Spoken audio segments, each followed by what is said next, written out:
everyone, and welcome to the myths and realities of budget post-COVID. This is one you really want to pay attention to. We are excited to have the opportunity to partner with VDA to bring you today's event. My name is David Adler. I'm the founder and chairman of BizBash and your host and moderator for today. It's no secret that event budgets will look very different moving forward, even tomorrow. Today, we will be talking about the anatomy of the event budget and how we are changing the way we budget for the future for the best event outcomes. I'd like to invite all the participants to add your questions into the messages and take part in our polls. We want to make this completely interactive. We're going to be asking for questions at the end, but we're going to be using some of your questions to see which way we should pivot our conversations as well. So I'd like to address the big questions in the last 15 minutes, but we're going to be watching and paying attention. We listen. It's part of our strategy here. But before we jump in, I want to introduce our first panelist, the Executive Director of VDA, Bob Russo. Bob, how are you today? Good, David. Thank you. Thanks, everyone, for tuning in, giving up part of your afternoon. Thank you. I wanted to start to talk a little bit about VDA and your thoughts on today's discussion because it's critical. You decided this is the topic that a lot of people are talking about. And I wanted to know why and sort of what some of the personal reasons that you think this is the perfect topic for today. I think COVID has hit everyone hard and everybody is reacting differently. A lot of vendors, a lot of service providers are desperately trying to recapture revenue that they didn't get in 2020. And the only way they can do that is to either raise prices, charge more for services. And it's going to be a challenge to our clients to, look at, because their companies have also seen a reduction in revenue. And so we're asking them not just to hold the budget line, but maybe in some cases to spend more because they have to spend more. Yeah, I mean, I think we don't even know the answers to what the hell a hybrid event is today. And what happens when people have a heart attack when they combine virtual and in live events? Just the F&B budgets alone impact what you're doing on the AV side. So it's definitely going to be interesting, and I'm eager to hear what everyone's point of view is today. And what I want to urge everyone to do is take notes, because our whole thing here is to hear something and then say, oh my God, I got to go back and look at my contract. I got to go back and rethink this. This is for your ideas. We're all co-creating this conversation together. One of the reasons that we're not doing it as a formal PowerPoint is because we want to find things that nobody's talking about right now by the discussion that we're having and have new things come to mind. So what I want to do now is bring up and introduce the rest of the panel. We're going to have Ken, Mark, Jeff, and Mary are going to come up. And let me start with Mark. Mark Hahn is the president of A2E Communications Group. It's a full-service medical communications and consulting firm with over 20 years of experience within the industry. And he's behind a lot of the healthcare-related events. And Mark is going to bring that perspective. I mean, healthcare is still a very important vein in our business. And they're leaders. A lot of times you don't know what they're doing because they're so private, but he's going to give us a little peek over the fence to see what they're doing. Then we have Jeff Stone. Jeff, wave your hand. There he is. He's the senior manager of experiential marketing for Dell Technologies. And he's had over 24 years of experience with the company. And he's got many of the watches, right? You got the watches for all the years of service. He's an expert in strategy and planning around experiential marketing initiatives. And I'll bet he's seen pretty much everything you can see. Just about everything. Mary Braccolini is the VP of Global Events for Colibra. She's a digital, hybrid, and live event strategist with a passion for disruptive thinking, and she thrives on bringing brands to life. So we're going to depend on Mary for a lot of the new thinking on her side, and I think it'll be fascinating to hear. And then we have Ken Moss. Raise your hand. He's so shy. And he's the National Sales Director of Creative Technologies Group, and he has over 40 years of meeting and media experience and in this industry, and works daily with the diverse customer base, providing AV and staging support for the meetings in the US and around the world. And he's the guy that at the last minute you go in as an organizer and you say, oh my God, can I do this? And sometimes he says yes, And sometimes he says, "Oh my God," privately and wants to kill you, but he won't say anything publicly. So with that, I wanted to start. We had a pre-discussion with everyone earlier, and one of the topics came up about contracts and the legal side of this. And we were told that a lot of people are putting things into their contracts that nobody realizes are in there. So the number one takeaway that everyone has to do is read their damn contracts on everything, because everything is up for grabs. So I want to start with Jeff, talking about what do you see in the whole idea of rethinking contracts and the renegotiating and the why of renegotiating, and what are you renegotiating? Yeah, thanks, David, for hosting the event, and thanks for inviting me to be part of the panel. First and foremost, I think the message is, minimize risk, minimize exposure. And that's from a lens of, hotel contracts with room blocks and attrition schedules, other dates and gates around food and beverage minimums and so forth. You could also look on the agency side, what do we really need in terms of resources and number of producers, and what is it that we're trying to produce from a content perspective and what have you. So, but the message is minimize risk, minimize financial exposure. But the thing is, though, isn't it a little bit conflicting, because everybody's trying to do that for their own side? So absolutely, that's what makes it. That's what makes it a challenge. So there's both sides that are trying to compete with each other on minimizing their own risks. So yeah, I think it helps to have strong business partnerships and relationships, with your suppliers and business partners, as well as sort of the hospitality community in general. And it's a lot of conversations, it's a lot of emails, it's a lot of internal conversations, but the end game is trying to minimize risk. And Mary, when you do this, what does it mean? Did you look at the contract and say, "Oh my God, this doesn't going to work for us"? Like, how do you go and read critically? Because when you see a contract, it looks like this is so firm. Lawyers have been over this already. You have the right as the client to change things. And what are sort of the biggest? What's the advice that you give to everyone listening about what they should look at in their contracts first? And I want to go get everyone's little tricks. Yeah, I think, realizing that health and safety protocols are so expensive, right? So make sure that this is an addition, right? So a lot of times you're like, cross that out, change this. But for us, it's looking at the health and safety protocols and making sure, ask for things, because you know what? Nobody wants to be the convention center or the hotel that had the big outbreak, right? Nobody wants that on their reputation. So get them to assign you a health and safety officer, somebody who is going to be there to oversee, make sure that all the things are being met, agree ahead of time who's paying for what. So like we said, things are expensive, right? So if there's going to be certain things like hand sanitizers, or you have to enforce social distancing, things like that, who's doing that, right? That's extra staff that you need. That's extra things that you need to buy. Those are extra supplies that you need. Get them to partner with you on that. I'm finding that they will. They don't volunteer that all the time, but you can definitely get them to do that. And the second big thing is I take a look at rebooking. You don't want to cancel. Hopefully your force majeures are tight. Maybe you have put in protocols for COVID. Spell it out. Pandemics are generic, right? So I think you want to take a look at your force majeure, but let's just say it's not time for force majeure and you want to go ahead and do this. A couple of things to think about then would be your attrition clauses. Definitely take a look at that, because we actually just successfully pulled this off. And I won't say where, but we were actually able to say, hey, look at this is where our audience is going to be coming from. And if there is a travel restriction from these countries, they're not going to be able to come. I want to have flexible attrition to be able to say, if these folks can't come and I'm not going to get penalized, they actually agree to that. And are you finding that the vendors, the suppliers are agreeing to that kind of thing?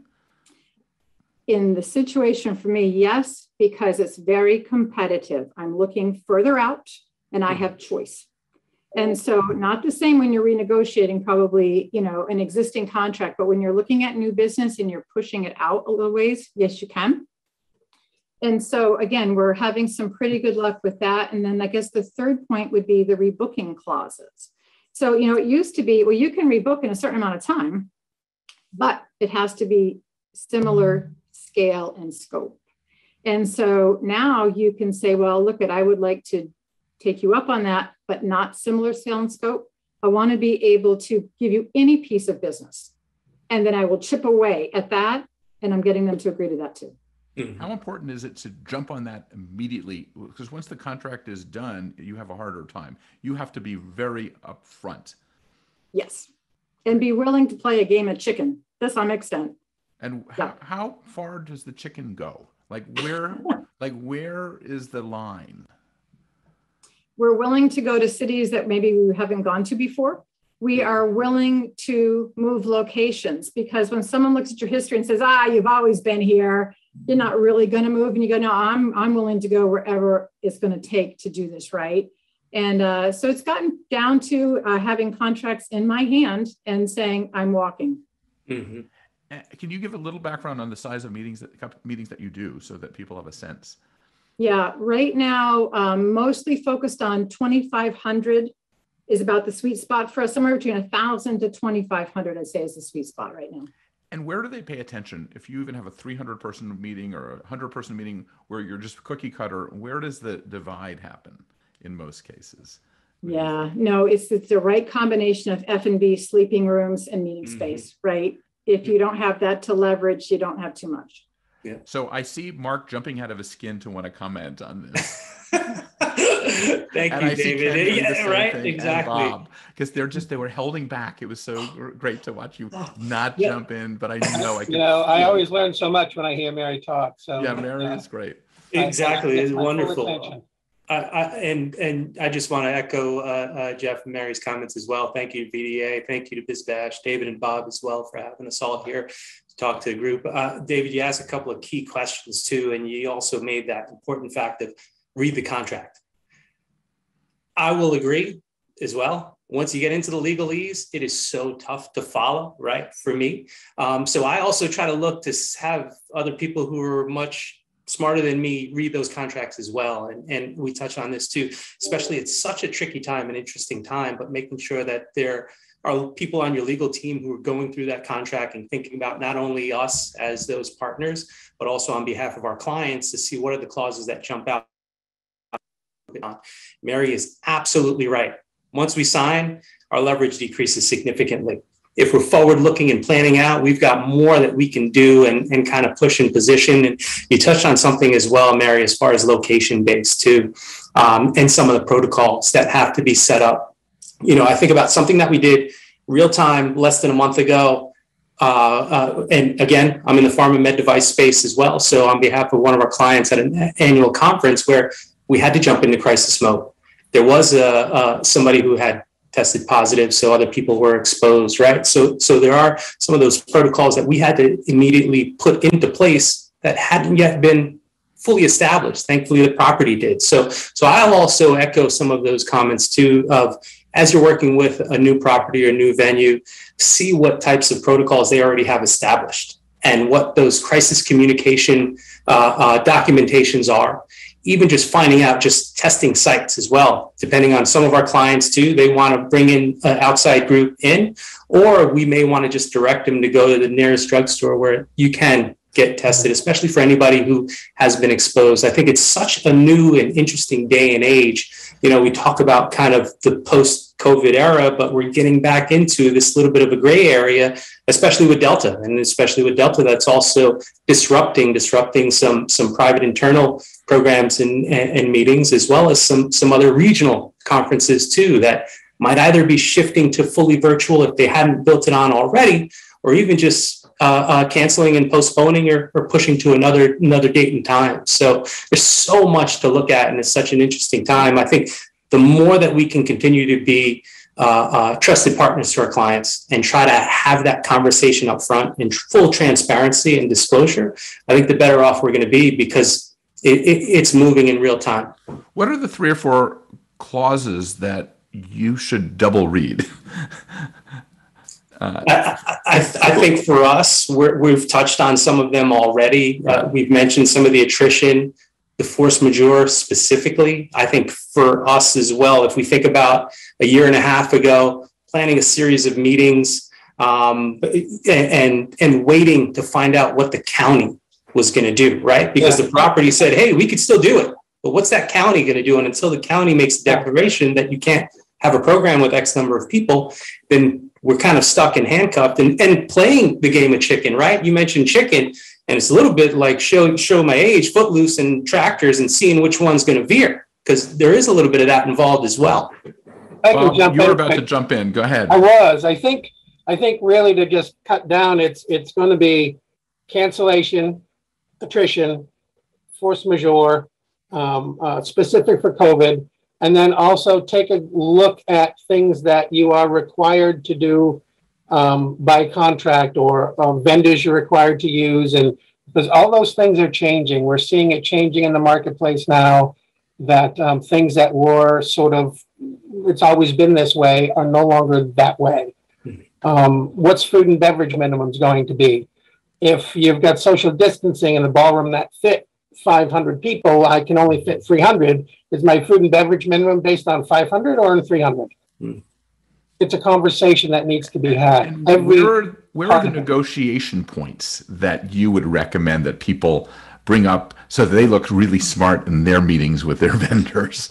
I think it's all the things that Mary mentioned: force majeure, cancellation policy, attrition, and then the pieces and parts I was talking about is, if I'm being held to certain financial standards, how are those standards going to change now with COVID and post-COVID? Ken, you're also have a lot of experience with this. Well, we've all had a year experience, at least a year and a half. So we can't say that we're completely experts. But what is your thought on this part of the sort of the nuts and bolts?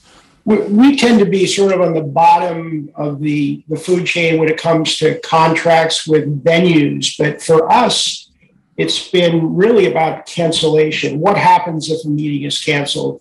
Looking at our terms and conditions and customer agreements, we've had a number of customers that have revised the agency agreements that we signed as a result of what happened a year and a half ago.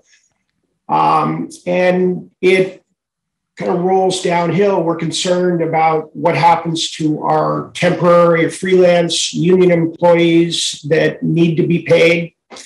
And,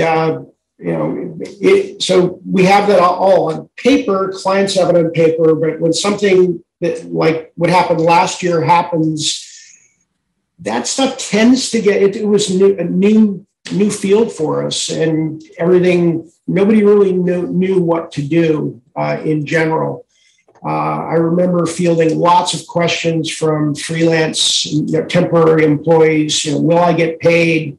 And it's very, very complicated, but really looking at the terms and conditions relevant to cancellation is pretty key for us. How about internally, Mary? You're managing inside and outside in both, Jeff, in terms of how do you get your partners in the company to realize that if they do a hybrid event, it could be double the cost? And does that matter? Or is it, or budgets, staying flat where you have to make it happen with your last year's budget? Where are we in terms of the thinking on the C-suite? We are not getting more money. That's pretty simple. There's no extra budget, but what you can do is you can change the conversation and think about the ROI. So if you're having a hybrid event, we all know a digital event is about extended reach, right? So how do you measure that extended reach, right? So maybe you're not bringing in ticket sale revenue. Maybe that's changing when you look at accelerating your pipeline.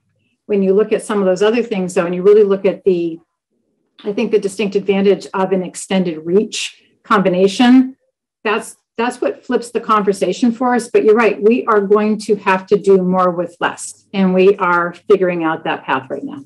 So go ahead. Who is that? I was going to say, David, that I also think it's important to really take a look at the audience, really take a look at their goals and objectives, and try to prioritize the experience against the intended outcomes, because those have changed. It doesn't appear that one size fits all anymore, that you really need to take a more targeted approach at your audience types and who values or who is best valued by a digital experience and maybe an in-person event. In-person events we know offer deep content and connection, and digital, provides us the broader access, but probably a little bit more of a passive observer or participant. So really trying to understand that, going to your internal client with some of the research that's out there that's suggesting, Yeah, go ahead, it makes sense. One of the things that I find that you can't do budgeting unless you have strong strategic goals.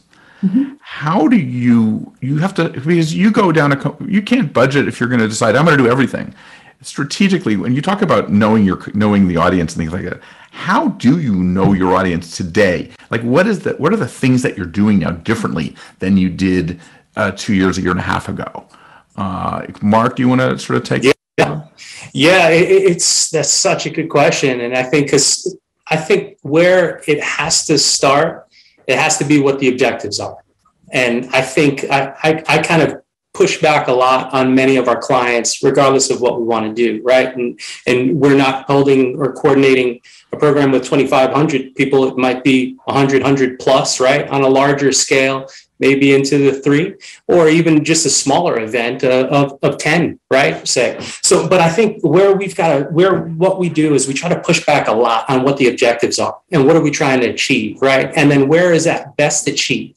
I want to touch on something that came up just in past discussions, and quite honestly, just, applaud Mary for this comment of just thinking about your program, and Jeff, you just said it, why are we bringing people together?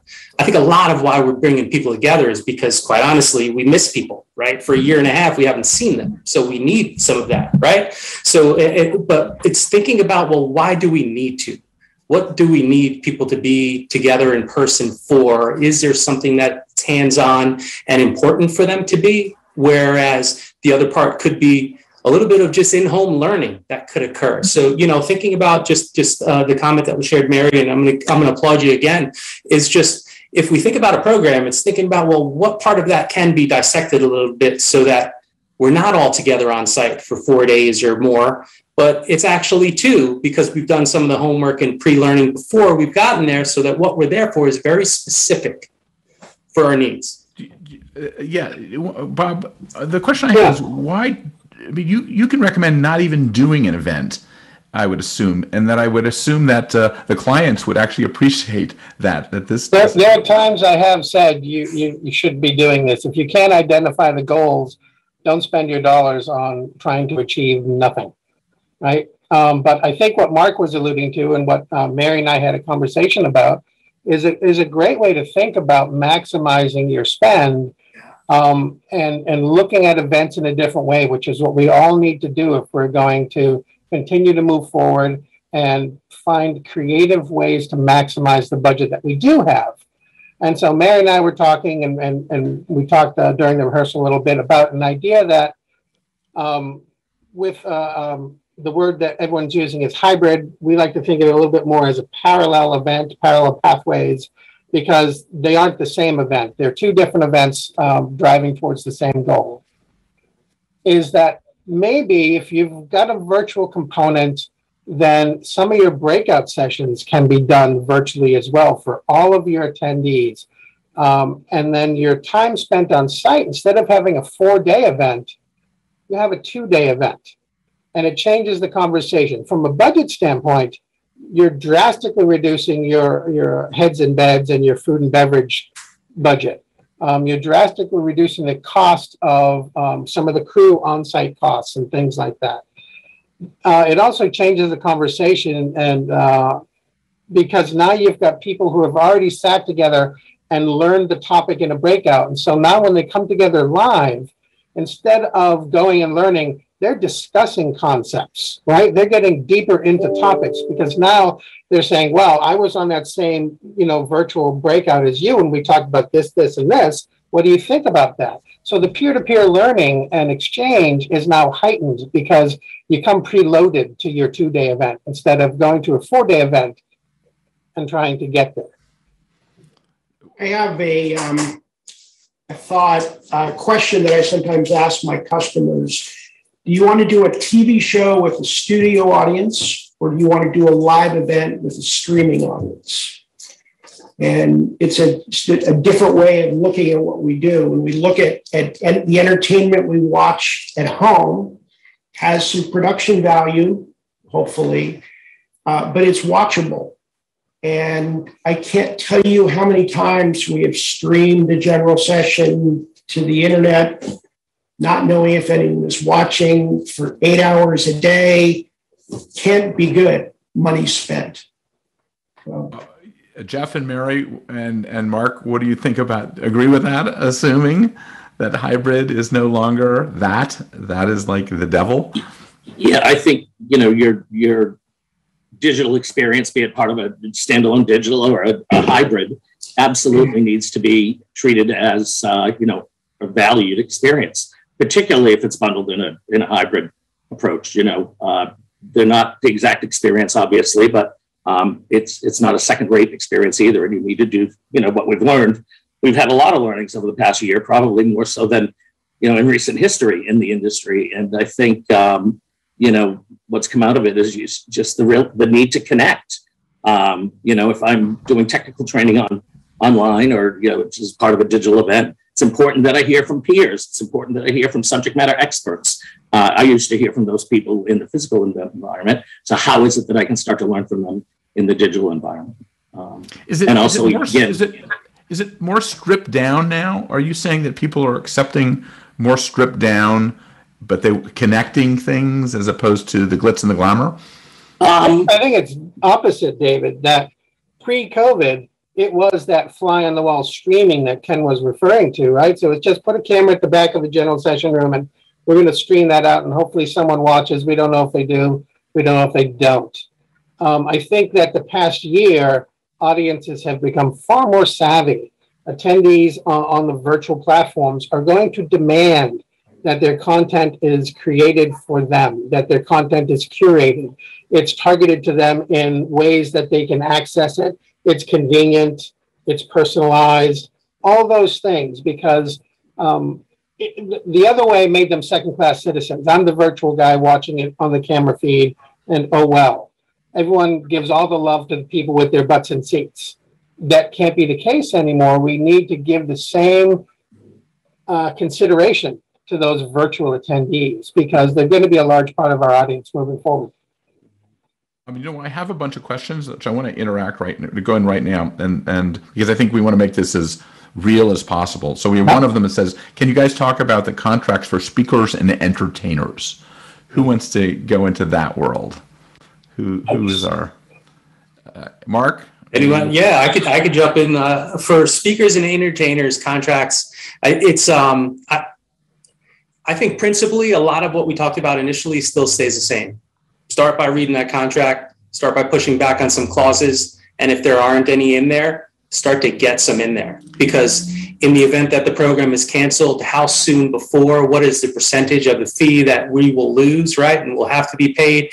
I would also try to push for us to handle all of the logistics for that speaker or entertainer, if possible, right? Because I think we have the ability to control a lot more of our costs versus reliant on what somebody else is then providing and doing a little bit of the fight back and forth. Because ultimately, especially if there's somebody that we've utilized before, that there is some sort of a history and trusted partnership established, well, then great, that's going to be easier. But a lot of times we're working with people for the first time and probably only for this one time, right?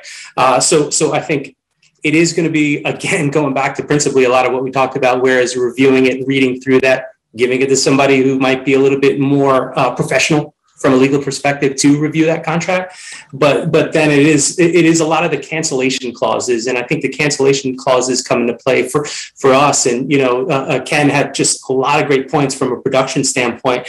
And I think about the role that we play on behalf of our clients, we're managing that too, right? Because we're contracting with the external producer, the hotel venue, the external entertainment crew to come in. If there's some other DMC that's also involved in that. So it's a lot principally, which has to stay the same. And then it turns into a little bit of the game of chicken of how much can you get away with? How much are you willing to work with? And I think that's the other part you find out as well. Some individuals or properties, they're going to work with you a little bit more than somebody else where it's just, a hard line. This is a perfect place to bring in the, sorry, 1 second, Mary, go ahead. I was going to say, don't forget to add in the indemnification clause, right? Yeah. If somebody ends up getting sick, getting COVID, you don't want coming back and somebody saying, you owe me, you want to reimburse me, pay for my expenses. If somebody ends up being, I don't know, put in quarantine in a hotel for 10 days, who's paying that tab, right? Yeah. You got to make sure with your vendors, your speakers, everybody, getting them to sign release waivers is, I think, another thing you need to add into everything you do.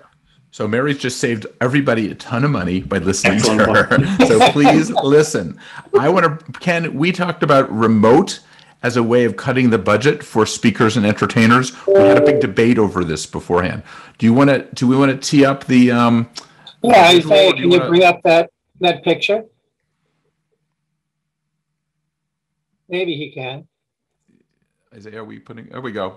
There it is. This is Glenn Weiss, who is a very well-known television director, directing the last year's Democratic National Convention from his living room in Beverly Hills. So this is an extreme example of what happens.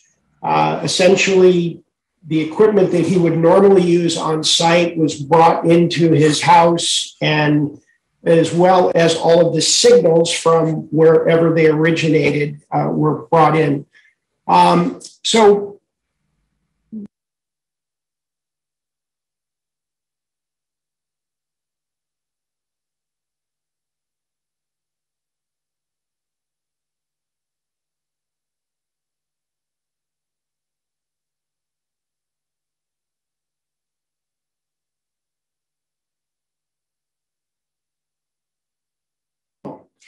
So in that case, you are indeed saving travel expenses, lodging, travel days for those folks. What you're giving up is the face-to-face communication and collaboration that is so important with an event. There is some evidence to say that some of this will continue when we get back to live events. In that some positions can work from home. For example, maybe a teleprompter operator or graphics operator, tape playback. There are some that feel that it can all go remote. We handle sporting events that way, in which the origination takes place in the field and the control can take place thousands of miles away. But in terms of our work on meetings, there is some opportunity for saving money, but you have to weigh that with what's lost with the face-to-face collaboration. I think there's a bigger piece of the pie there, because don't forget, like we talked about earlier, is that let's talk about this from the attendee perspective. The attendee never sees the producer. They never interact with the producer. There's no face-to-face lovey-dovey with the producer, with the graphics operators, with all those backstage folk. It's just with the client. And if your client wants to spend the dollars to fly them in, great. If your client needs to save thousands of dollars in travel fees because they've got to produce a virtual component that they didn't know they needed to on the same budget, I don't know that it's that big a loss. I think that there's a lot of those places. It won't work for everyone. Don't get me wrong. There's issues with Wi-Fi connectivity that need to be addressed, that you might be in a property that you can't do this because the up-down speeds for the internet just aren't good enough. They won't function. And you don't want to put your event at risk to save those dollars, right? It's success at the end of the day is what we're going for. But as a manager of an event, I believe that even a CEO, my number one thing that I said to everyone is, what about this? And so we're giving you a what about this thing that you can bounce off of your team and see, well, and then they'll say, well, maybe not that, but this. You know, so you just need to be participatory in the budgeting scaling back. I think this conversation hopefully will engender conversations among other people out there who are watching that say, you know, hey, I was listening to Ken, I listened to Bob and David and Mark and Mary, and I can't do the things that they said, but it made me think of this other thing. Right. And that's what I'm hoping can come out of this, because we all need to be thinking of different ways to slice up that budget pie, of different ways of achieving the same end goal. Yeah. Lots of options. Jeff? One of the things that the pandemic taught us is that we don't need to travel as much as we used to. We're using communication like this for meetings quite effectively, but I'm still nervous about eliminating or even reducing significantly the on-site face-to-face communication that we have with our customers, with the presenters, with our teams. I think it's appropriate in certain situations, but that needs to be honored. Oh, yeah. And I think that there is something we're giving up. It's not just the in-person. There's a sense of security that we can pivot on a dime because we've got an entire production suite sitting on the other side of that wall of drape. But the days of that being the norm are going to start to fade. That needs to be I can afford that level of security, that level of peace of mind. Just like I've had clients who've asked me to bring a generator in case the hotel lost power. Well, the hotel may never have lost power before in their entire history, but they don't want to be the one that it happens to. Yeah. And they're willing to pay for the privilege. So it's the same, I think it's the same kind of thing where you're willing to pay to fly the crew and ship the gear and have everything happen for your peace of mind. It's great. If you can't, if it's a barrier to your event happening, then we need to keep that conversation going forward. All the rules have changed. An add-on, a reverse of that is that we've done a couple of programs in which they were studio productions. There's no live audience. And the client was concerned that if someone on the crew came down with COVID, what would we do? So they actually had us hire what we would call a shadow. That person, there were 2 or 3 positions. We flew them to the city. They spent the time in the hotel room doing nothing. And if they were needed, we'd have a backup. Body double. Yeah. It's not going to save a lot of dollars, but it certainly buys the peace of mind. Let me move on to another question. This is definitely for Mary. Because we know you're gonna, this you'll like. So from the audience members, we had a discussion with a friend who's a CFO of an equity firm which owns some hotels. I said they need to look at their minimums and rentals because not only can we not fit in as many people, but my AV is going to be more expensive because of having to include virtual participation. For him, hotels are refusing to do that because they need to make up lost revenue. How can we address that as an industry, not on an individual contract by contract basis, but in whole? The whole idea is, are we responsible for filling other people's revenue? I would say no, but Mary, you will say it more articulately than I can say. No. Well said, Mary. Thank you. You know, again, we're pretty good at pivoting, right? This is what we do for a living. You know, we're pretty fluid when it comes to certain things, but there's certain things you cannot bend on, and that's got to be one of them. No. Right. We're not making. We're all suffering. Mm-hmm. So that's the answer. I hope that satisfies the question. Here's another question. Pre-learning, pre-work seems like a great solution to maximize the budget. What are some of the best practices to make that smart investment with high engagement? Mark, that was your... Sure. Yeah, sure. And so I think a lot of it is it's leading up to, right? So I agree with doing some of that pre-work before you get on site, as I shared earlier. But what are we doing leading up to that? How are we communicating? How are we prepping them for what's about to happen and occur? How are we also exciting them too? I think so much of that goes into some of the communications.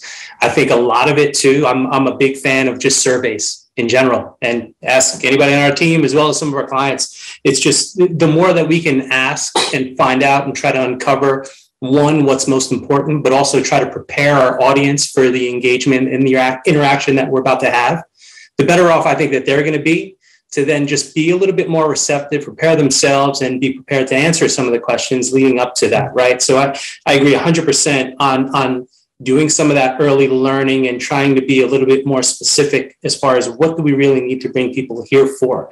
What we have also found out in very recent history is a little bit of this change, even just, Ken just touched on it from a COVID perspective, but what if, are we testing before we get on site? Are people being forced or required to test after they get on site, or voluntold, as I like to say, right? And then also what then happens next if all of a sudden I test and I'm positive, but my full team is also now on site? Do we have a replacement? The body double Jeff just shared. So there's so much more that has to go into it that also will directly impact the budget. So I think that the transparency and the relationship that you have with your clients is going to matter most. And a lot of it are tough conversations. And it's a tough conversation that's got to happen continuously. I just want to redirect you a little bit. I think part of that question, David, correct me if I'm wrong, is about the virtual pre-learning.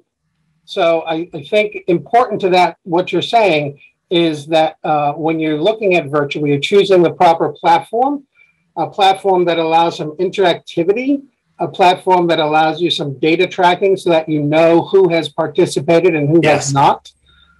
Because if we're going to be putting precious budget dollars into that digital learning, we want to make sure that the people who are asking to spend that time are doing it, because we're giving them back time too in this scenario. What would have been 2 days of travel and 4 days on site is being compressed. So they get that time back to do other things, that time back to spend with their family.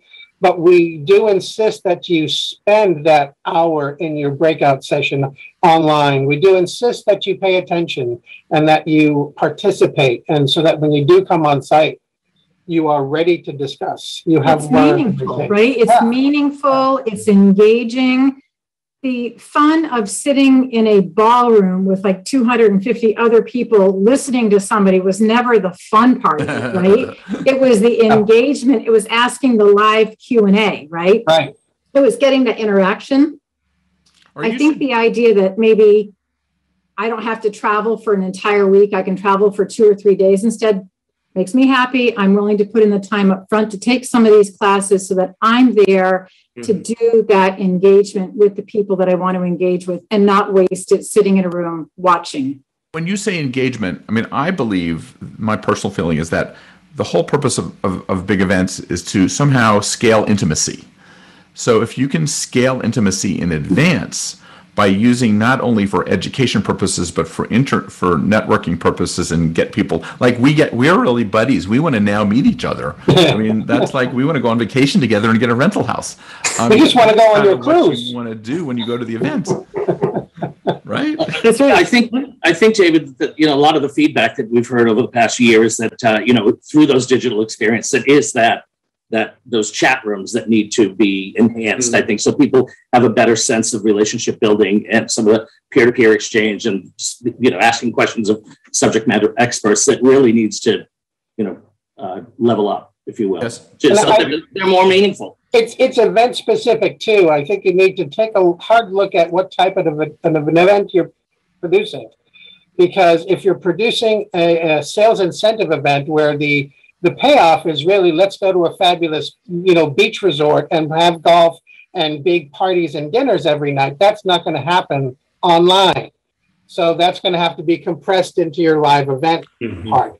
But what you can do and think about is it's the top tier of people that get to go to those incentives, right? So talk to your clients and say, maybe your top tier people get to go to the live event, and maybe your second tier are invited to the virtual event and they get some sort of a gift or prize for reaching that benchmark.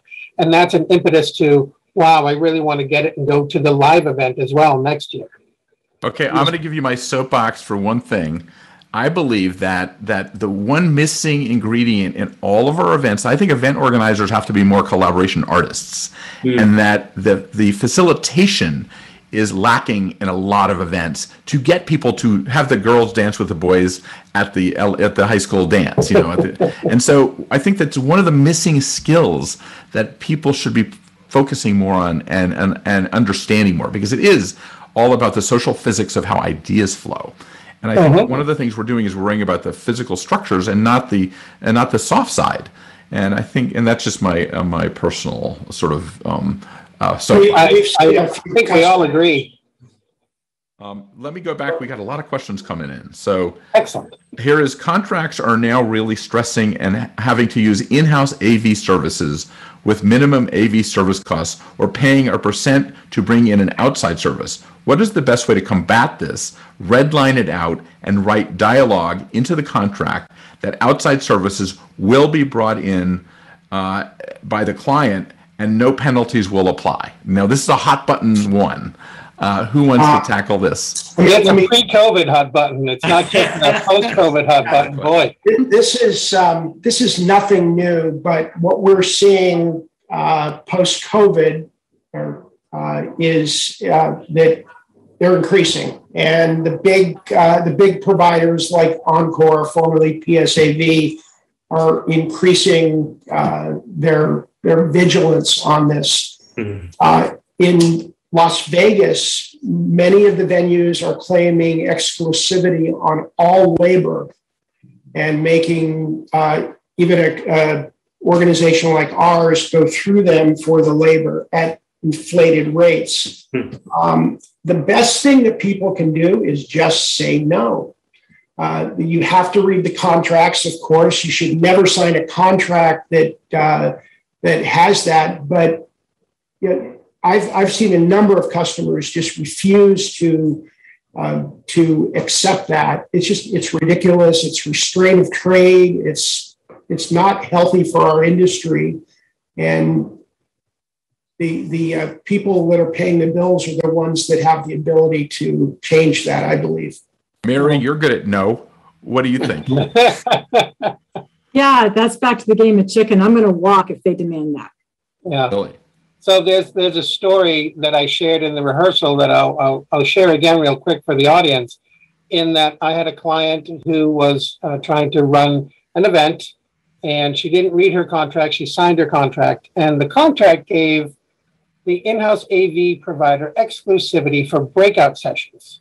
It doesn't seem like a big deal, but the cost for her 4 breakout sessions was $760,000, $750,000. She could no longer afford to do her event at this hotel. Breakouts were costing more than general session. And she had virtually no recourse because she agreed to this without even putting any caveats or putting any fences around, market price even. Can we say that market price? And if I get you 3 different, sure, you want exclusivity? I'll get you 3 quotes and you need to match. You can match the highest, but you can't just price me out of the game like that. It's not a carte blanche to, make me write a big fat check. So the other question is whether people are capable, whether the in-house is capable of doing the job that is needed. That's a whole different story. That's a good point. Yeah. Mark, what is the leverage point where you can actually say no? Yeah, the leverage point is it decreases significantly after you sign pen to paper, right? So I think it has to go back to pushing that contract as far as you can with that property. A great example is, we get into a contract with our client.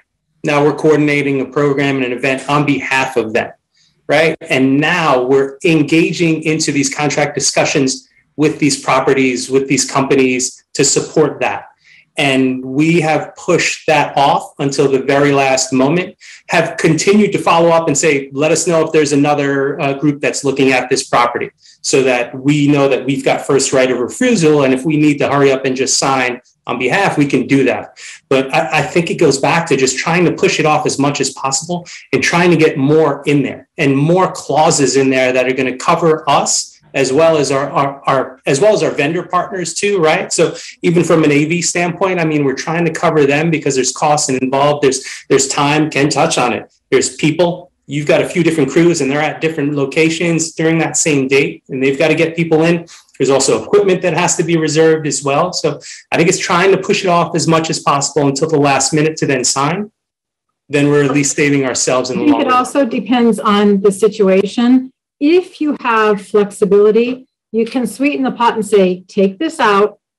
I'm willing to sign a multi-year agreement. I'm willing to sign for 2 years, right? You sweeten the deal to them to say, I'll take another availability when you have it. Might be 3 years from now, but I have had success with that also. Just again, have a little bit of leverage on your side. You're not just talking about a single event. You're talking about more business to them. They'll be a little bit more flexible, perhaps. So we're going to all hire Mary to do our contracts. Bob, I've got a quick question for you. You know, when you were talking about the hotel and the 3 breakouts at $750,000, it sounds like price gouging.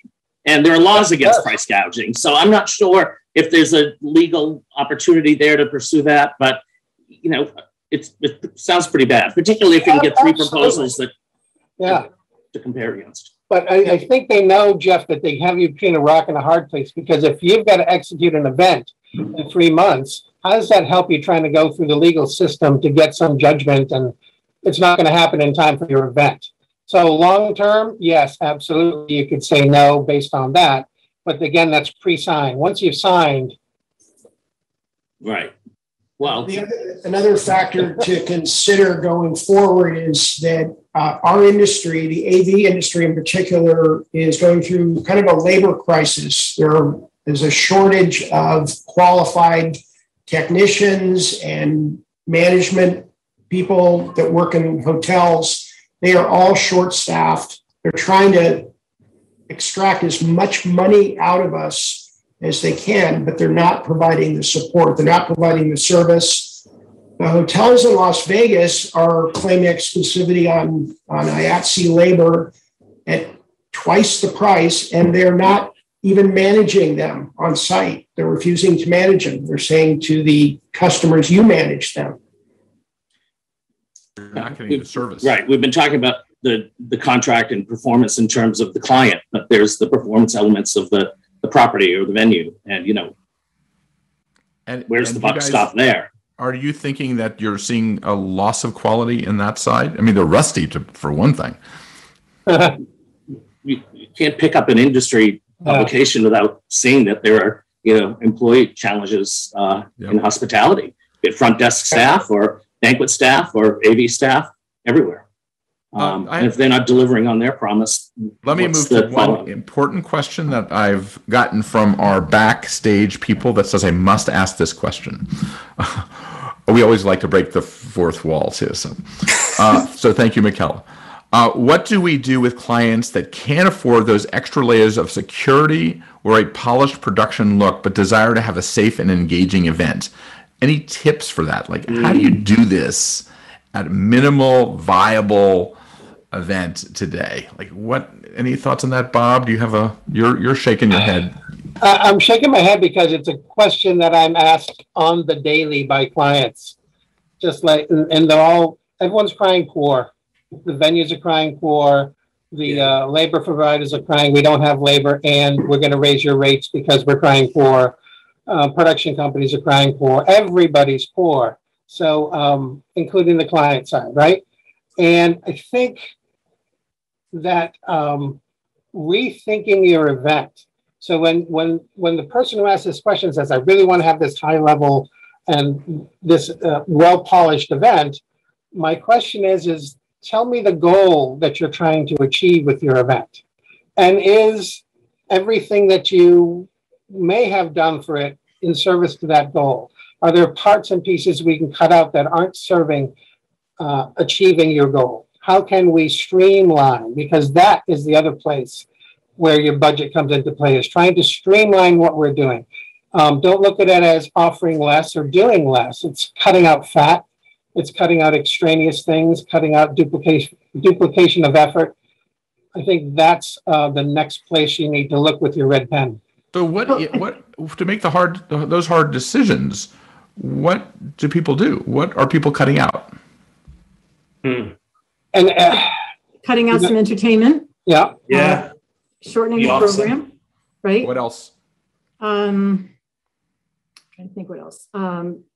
I have a different, I'm going to throw out one other, I'm going to step you to the left for 1 second, David. Okay. We've been talking a lot about expenses, right? Because that's the reality. Don't forget there's two sides to this, which is where's your revenue?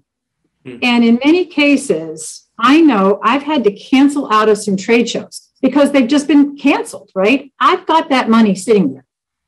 How am I reallocating it? What am I doing, right?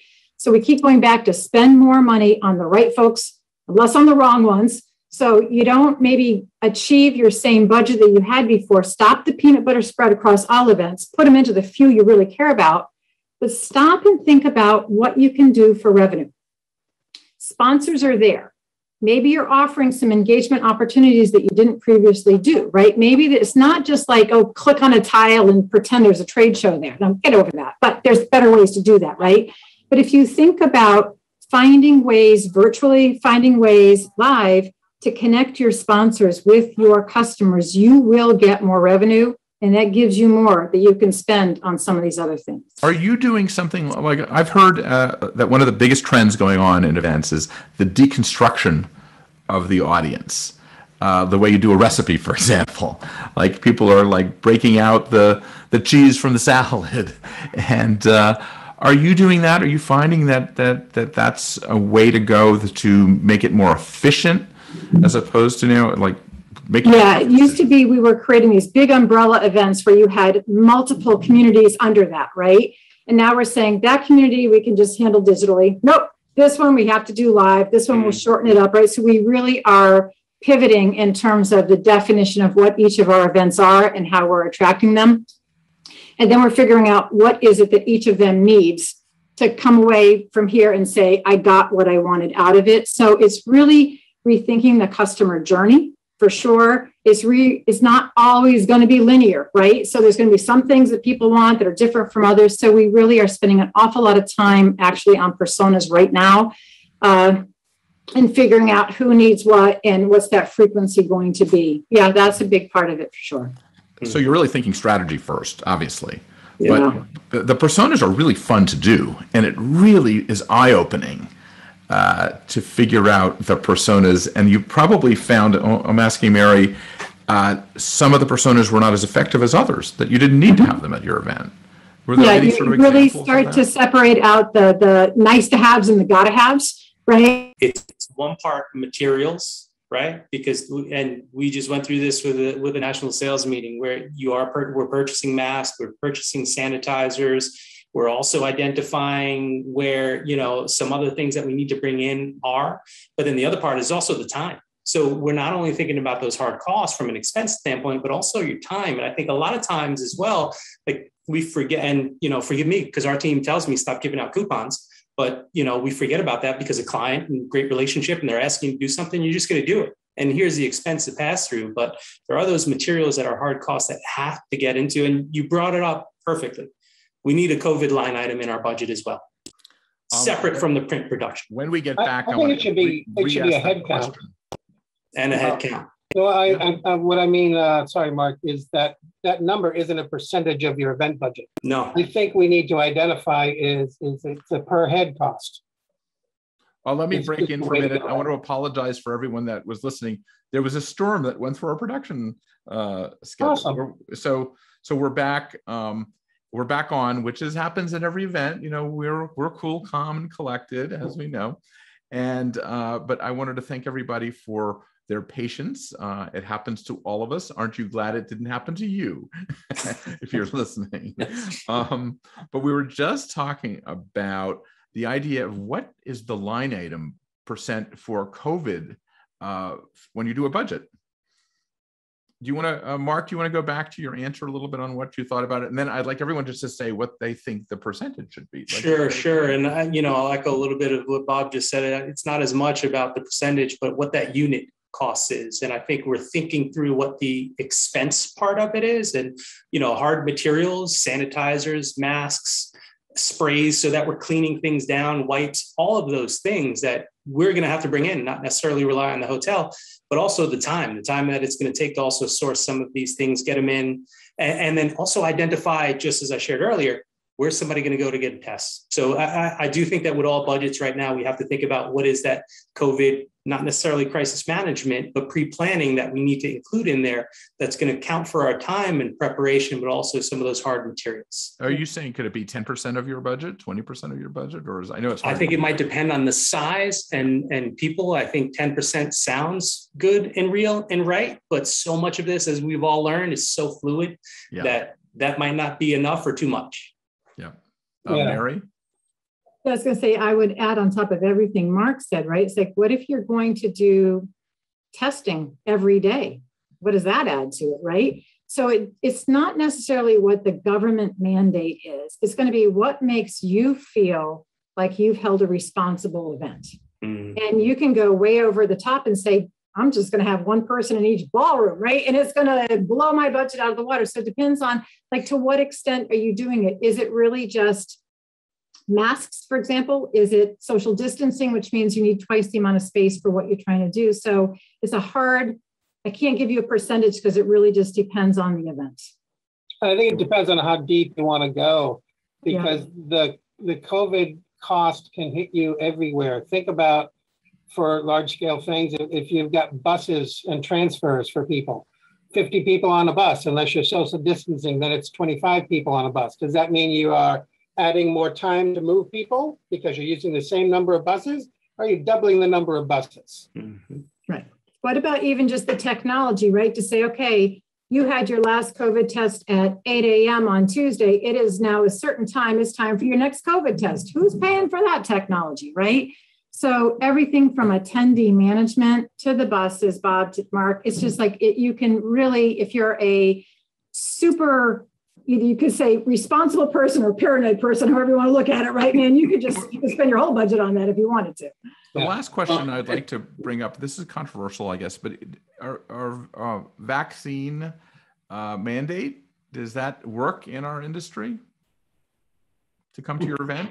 I know I would feel more comfortable. I'll do it. I'll say yes. Okay. Of the events I've traveled to, I've been required to show proof of vaccination, or, barring that, take a test, on-site monitored COVID test, and then wear a mask. Even if that test is negative, wear a mask for the entirety of the conference. You got a wristband showing that you were tested, showing that you were vaccinated, and it allowed people to have, at the conference, to judge their own level of interaction with you based on, this person is tested negative, this person has been vaccinated, and I feel comfortable standing in close proximity and having a conversation, because I think the worst thing for our industry is to go back to live events and have everyone so nervous and paranoid that everyone is in a high stress level the entire time they're at a conference. Any other thoughts on this? Yeah, if I can add there, I think to formalize and have people show proof of vaccination is one thing. I think and it's so tough, and it's such a great question, right? I mean, we not only think about industry, think about this country, this nation, right? And just the conversations that are occurring in real time every day. But I think it's such an interesting point, because do you force a vaccination? Do you force people to get tests? I think, do you mandate something? And I will say that, I think that we as planners, as organizers, we have to make a decision so that somebody's not wondering what it should be. So either we are forcing somebody, and I'll use that word, but requesting that they do show the proof and or show proof of negative test, and or if that test is positive, allow them to not participate and or attend. So I think that the decision definitely has to be made before people do start to book flights and make travel arrangements to attend in person. Yeah. Any final comments? We're about to go. I would really appreciate everybody's just thoughts. One quick comment, David, if I may. Sorry, I'll be quick. I think, all of the discussions around safety and health are great. I think it's important that organizations know that there needs to be a resource internally on the planning side. Where at Dell now, we've got a work stream, duty of care. It's that person that's responsible for working with the government agencies and working with the communications team, and making sure that airlines are being compliant and all of that, because it starts at the inception of the program, from the communications to the audience members and so forth. So It's nothing that happens the month before the program operates.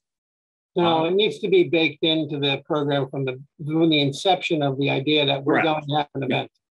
And a resource to manage. Yeah. Right.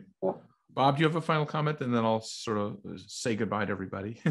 No, I think that my final comment, talking about trying to trim back those budgets, is just be nimble and think and rethink everything. That the new normal is that normal doesn't work.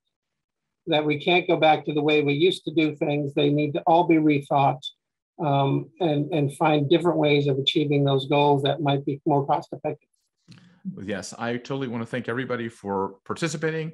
I want to ask our audience to always think about that question, what about this, from the things that you learned today, because these are ideas that are idea starters.